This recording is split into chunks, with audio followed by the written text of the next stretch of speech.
ئەم کۆبوونەوە بۆ دووسێ بابەت و بابەتی یەکەمی ئەوە بوو کە ئێمە مناقەشەی مۆزوعی هەڵبژاردنە و بۆ مۆزوعی هەڵبژاردنەوە ئازان کە مووسڵ لە بەپێی بڕیاری کۆمیسیۆنی باڵای هەڵبژاردن لە 8 دائیرەی انتخابی پێکهاتووە.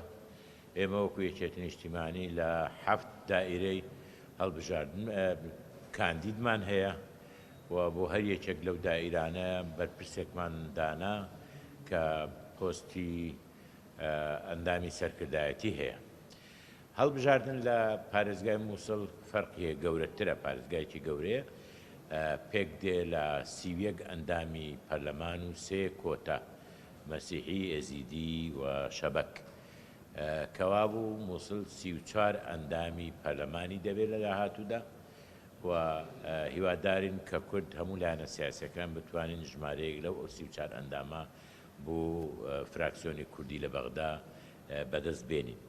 ئێمە لە سنووری ئەم پارێزگایە لەگەڵ بزوتنەوەی گۆڕان هاوپەیمانەتیمان هەیە و لەگەڵ کۆمەڵ و لەگەڵ یەکگرتووی ئیسلامی لێک تێگەیشتنمان هەیە و هیوادارین کە لەگەڵ لایەنە سیاسیەکانی تریش هەوڵی ئەوە بدەین کە هەڵمەتێکی هەڵبژاردننی هەیە من بۆ ئەوەی ڕووی شارستانیەتی کوردستانیان پیشان دەین لە هەڵمەتی هەڵبژاردن و لە گفتوگۆ لەسەر بابەتە چارەنووسازەکانی داهاتوودا.